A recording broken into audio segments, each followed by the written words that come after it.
using cultured food. She's been helping people around the globe utilize cultured food in a way that most of us would be astounded by. And all of us really need to listen to today's episode so we can have more health and vitality with Donna Schwenk of Cultured Food Life. Hey, Donna, are you ready to launch? I am. Oh, Thank you for having me. It's so great to have you here. And it's a different kind of interview for us and one that's really near and dear to my heart, having a background in nutrition. And I would love for you to just kind of lay the foundation. What are cultured foods?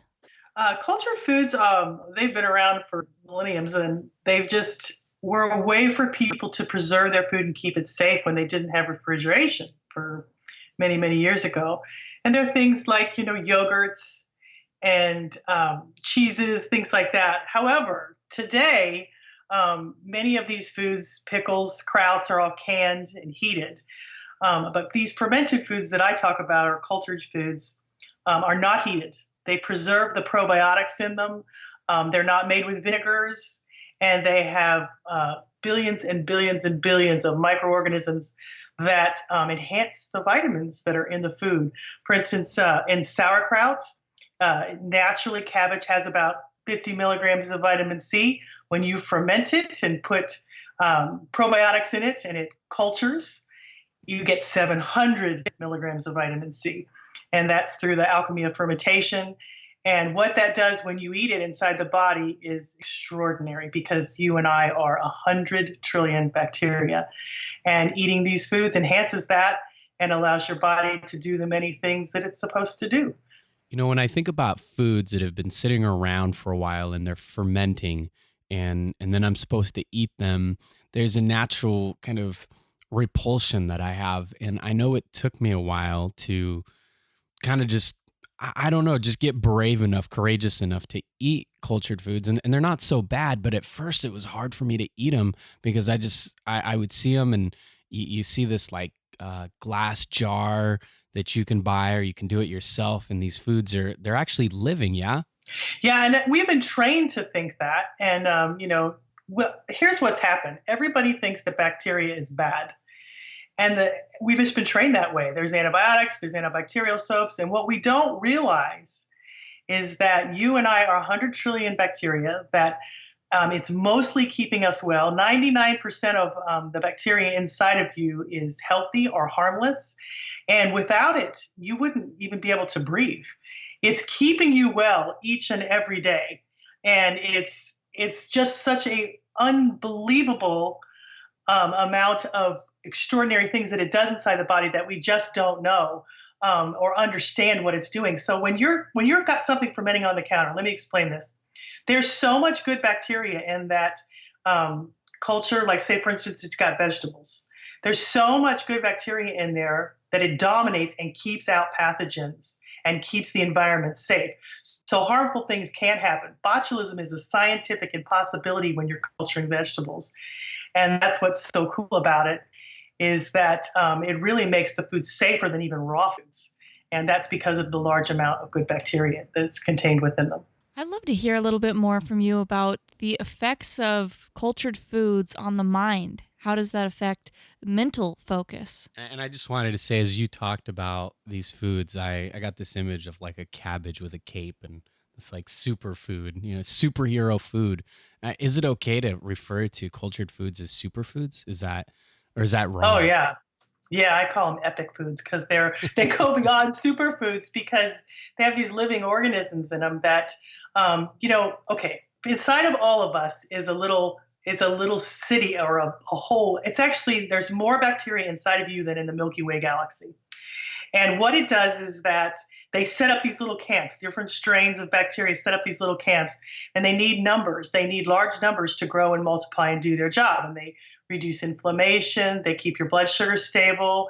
They help to make these chemicals in your gut that go to the brain, that keep you calm, that keep you feeling, as you said before, how does it affect your emotions? It hugely affects your emotions. And it's so important that they're starting in psychology and in all kinds of things to try to get probiotics that help calm you down, because 50% of your detoxification is happening in your gut with your hormones. Your body is detoxing itself through the gut. And we don't realize it. We think it's just the liver. But when those things get out of whack and you don't have the right neurotransmitters, your brain can't calm you down because your gut's upset. That's why they call it the second brain. There's a thing called a vagus nerve, and it goes from the gut all the way up to the brain.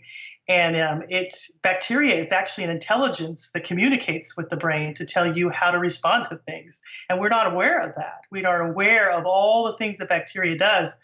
But if you and I are 100 trillion bacteria, and we're more that than anything else, we're 10 times more bacteria than cells in the body, there's a reason that we're that way. And we just haven't connected all the dots to understand all the things that it does. And now science is just exploding with research as to what all bacteria does within the body. So, Donna, do you eat more cultured foods than you eat other kinds of foods? As I'm hearing you talk about this, I'm starting to lead into this idea that we should be eating massive amounts of cultured foods.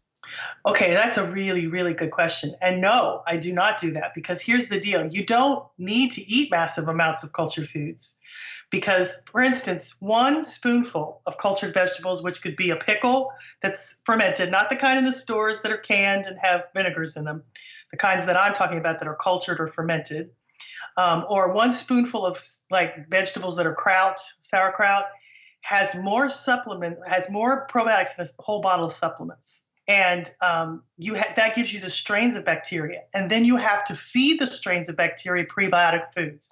And prebiotic foods are fruits and vegetables, nuts, seeds, and grains, oats, certain legumes. There's a bunch of prebiotics. And that bacteria feeds on that fiber that we can't digest and grows and multiplies. So the prebiotic foods are just as important as the probiotic foods. The probiotic foods give you the strains that many of us have killed through antibiotic use or antibacterial, or even diet can kill. High processed foods can kill those bacteria. So we put those back in with the cultured foods. And we're talking maybe like a cup or two of kefir a day, a few spoonfuls of kraut, maybe a half a cup. I like the kombucha fermented tea, just like 8 to 16 ounces. That's plenty. And then you can have more if you want. It doesn't matter. And then lots of prebiotics to make those strains grow. Does that make sense to you? Yeah, I love the way that you laid it out so clear for everyone. And one thing that I've noticed when drinking kombucha or kefir, to always drink it with food. And I've heard that it helps to actually keep them alive when you drink it with food instead of the stomach acid killing the bacteria. Is that true? No, that's not true at all. That's true with the supplements, but it's not true with the food because food has a protective halo around it. So it goes through the body faster and it's also protected. And for instance, this is really cool. Like, for instance, kombucha has a special bacteria in it called Saccharomyces burdei. And it's one of the most researched and strongest probiotics in the world today. They use it in a lot of hospitals, not necessarily in the United States, but in a lot of European countries. They use it quite profoundly with all kinds of digestive or C. diffs or all kinds of problems. And it works so well. And the reason it works so well is it coats the lining, the intestinal lining, and keeps out pathogens. And it acts like a pathogen and attracts pathogens to it. When the pathogen gets to it, it kills it. And the really cool thing about this bacteria is that cannot be killed by antibiotics because it's a probiotic yeast. And this yeast is so powerful that it can survive antibiotics. But the only thing that you need to know about this is that it doesn't last in the body very long. It only lasts like 2 to 3 days. So you need to have some more tea. And you don't need to have it with food. You can have it by itself. It still works just as well because it's in a food substance. The body, things go through the body faster when you eat them than they do. For instance, a pill has to be digested, so it sits in the stomach acids, and they usually get killed by the stomach acids, whereas a food doesn't do that. It goes straight to the parts of the body that it's needed, and it works so profoundly that you can have it with or without food.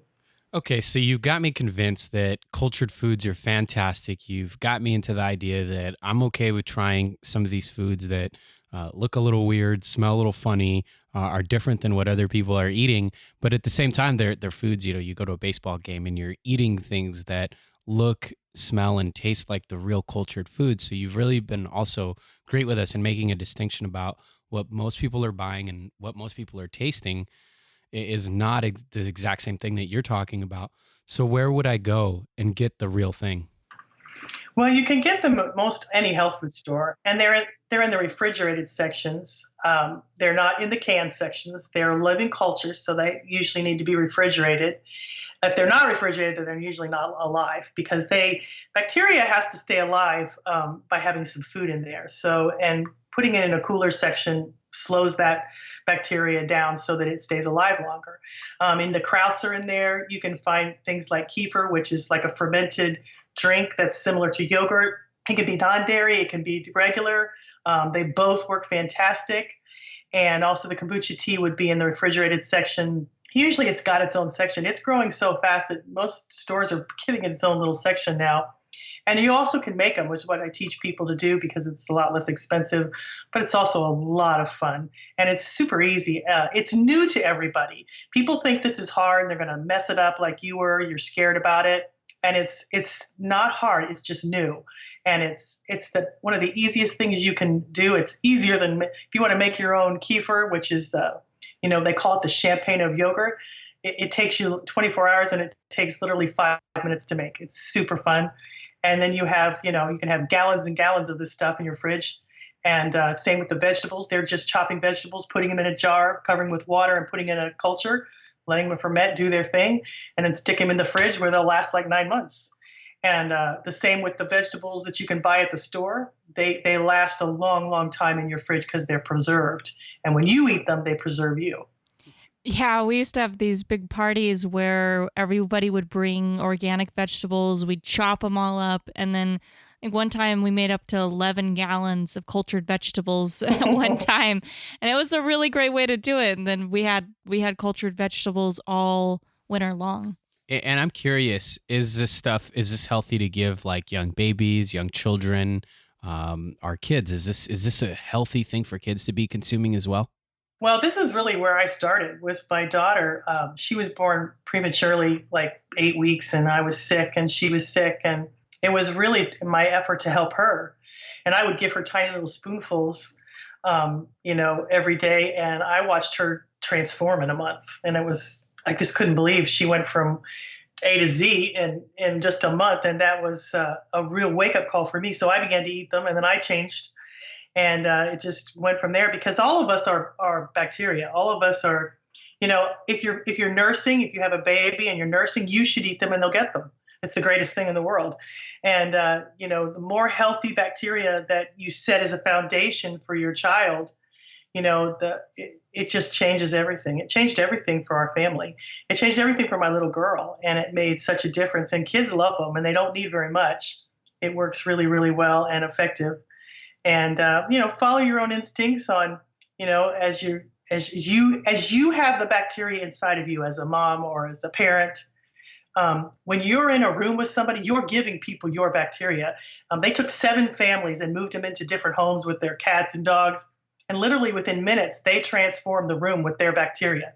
So if you're healthy, your children and your people around you are getting that. And so this is not just about you getting healthy. This is about affecting the world around you because as you ingest these foods and as you grow your microbiome and you get more healthy, you literally take it with you and you walk into a room and you give it to the people that are there. I was on a plane not too long ago and there was a baby that was throwing up on the mom and she was crying and the mom was upset because she didn't have anybody to help her. So I offered to hold the baby while the mom went and cleaned up all the stuff that the baby had thrown up on her. And when I got off the plane, the stewardess stopped me and said, "Thank you so much for doing that. We so appreciate that. I just hope that you don't get the flu." And I said, "I'm not afraid of the flu. The flu should be afraid of me because I'm serious. I feel that way. I don't get the flu anymore. I don't get sick anymore. My immune system, which bacteria is also very responsible for building up your immune system so you don't get these viruses. It destroys these viruses and pathogens that come into your body, but only if you feed and take care of it. So it's not just about being healthy yourself. You're going to affect that baby that you're holding in your arms just by have a healthy microbiome yourself. I'd love to hear a little bit more about the benefits that you've seen people experience from eating cultured foods or that you know of. Well, I mean, it's ridiculous. I've never seen anything like it. We got an hour. It just goes on and on. And there's stuff I learn every day. I had a new story. I mean, that somebody told me the other day, and I had no idea that these foods would help that. But, in the beginning, I decided I wasn't going to tell everybody because they thought I was crazy, letting things ferment on my counter. But I couldn't stand it because my daughter had food allergies and she'd healed them by having a cultured food at every meal. So I told my friends because their kids were struggling, I couldn't stand to see them suffer, and they got better. And then my other friend's little boy, asthma, he got rid of his asthma inhaler. And then her husband got rid of his acid reflux. And then somebody's cholesterol normalized. And then everybody stopped getting colds and flus and sick all summer, and they'd go through the whole winter and not get anything. And I saw people with kidney functions improve because bacteria, when you have enough good bacteria, it eats the toxins in the urea that clean up the kidney problems, and she didn't have to go on dialysis. I had one guy that had hepatitis that was so bad he was really on death's door, and he brought his whole life back. And these are all on my Lives Touch page on my website, and you can read the stories yourself. I mean, it's astounding. And I had a new one that I had never heard of.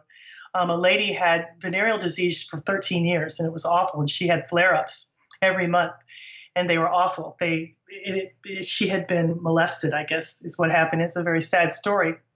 But for the first time, I think it was either 13 or 20 years she's had it. I can't remember now. But after having this kefir every month, she wasn't having any more flare-ups anymore. And she said it was such a miracle. It changed her whole life. It changed her marriage because she wasn't living in fear of that, these terrible side effects that she was getting from having this disease. And it's so amazing, all the things that it does I'm just learning about all of them, and I've been doing it for 15 years. But every week, I'm getting the emails. I've often told people they wouldn't believe me if they got all this stuff, if they heard all of the stories and all the wonderful things that it's helped. But it makes sense because you and I are bacteria, and we're 100 trillion bacteria, and they're in us for a reason. They're here to help us live a healthy life as long as we take care of them. It's really incredible to hear that. Something that we believe here at Thriving Launch is that if you take care of the body and the mind, you don't have to go and do these crazy things like, go see traditional doctors and be completely medicated and you don't have to suffer. And that's one of the reasons why we've created this show. And it's one of the reasons why we brought you on, because we know the power of cultured foods. We've been experimenting with them for several years now. At least for me personally, Kamala really got me onto them. And at first I was a little reluctant because these things look kind of weird. They smell weird. Nobody's eating them. Yeah. Or if they're so great, why aren't they really being used by other people? But I can attest to how awesome they are. One last question here before we wrap up is, and I think this is something that's already been answered, but at the same time, I know that it's a question that maybe will help convince or push people over the edge a little bit. A lot of people are really interested in fitness and losing weight and having the ideal physique. Do cultured foods help with weight loss or stopping kind of those hunger pangs, or help us kind of reduce how much we need some of those bad, unhealthy foods? Can they help with weight loss and the body that way too as well? Yeah, they do, because basically when you feed your microbes, if you can think about feeding your microbes, they kind of take care of that for you. Because, it's interesting. And we could have a whole show on this, but as they eat fiber, which we can't really digest. That's what they love. And they love soluble fiber because there's different types of fiber. And they eat that, and that grows. And what happens is that they grow and multiply, and they reduce your blood sugar. They reduce inflammation. You're less hungry. If you feed them, you're not as hungry. You're nourished because they're nourished. And they control your cravings. If you have cravings for sugars and fats and processed foods, it's because you have a microbiome that you have fed like that, and that's what they're craving. And you notice that as you feed them healthy fruits and vegetables, you change and get more of those microbes, and you have less of the other. And it's so amazing to watch. And you can play around with this. But when I go to the grocery store, I think, okay, my microbes like that, and they like that, and they like that, because they take care of me if I take care of them. And the interesting thing about all this is that in the very beginning, I was really sick. I had diabetes. I had high blood pressure. My daughters had irritable bowel. We had all these problems. And I didn't know what the answers were. I mean, my doctors were saying, well, you've got diabetes. It runs in your family. And I had a lot of diabetes in my family, and both kinds, type 1 and type 2. I had a high blood pressure. I had all these things, and this is just genetics, And it made me really mad because I thought, I don't want to get pigeonholed just because of this. And I decided I was going to find an answer. And the most wonderful thing is, I never expected the answer that would come to me in food, but it's something that I loved. It would make me pay attention. And these microbes that sit on my counter inside my jars changed my food. I ate them, and then they changed me. And they changed me in such a miraculous way that it made me feel loved. It made me feel cared for.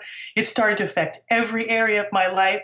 And I went from laying on the couch, being so sad, to feeling like I didn't even recognize my life. And now I have a business and I teach classes. And I never wanted to be an author. I didn't know how to write a book. And now I have 2 bestsellers. And I was just blew my mind that changing what I ate didn't just change my body.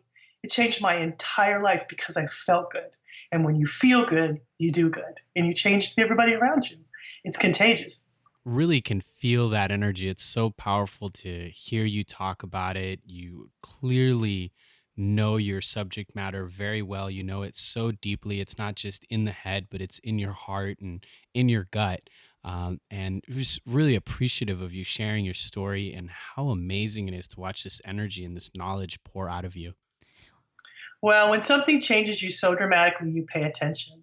And I never want to go back to that life. I wasn't living. That wasn't even I was just existing. And I wanted so badly to feel good.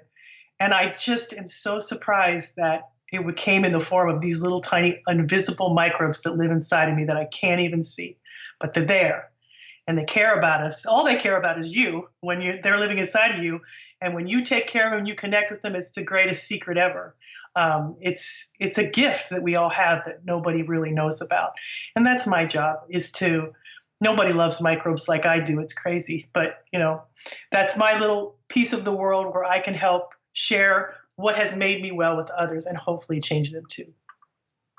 Well, such a deep gratitude to Donna of Cultured Food Life for coming on to Thriving Launch and blessing us all with this information about cultured foods and how we can all add a little bit of culture to our meals to experience more health, mental clarity,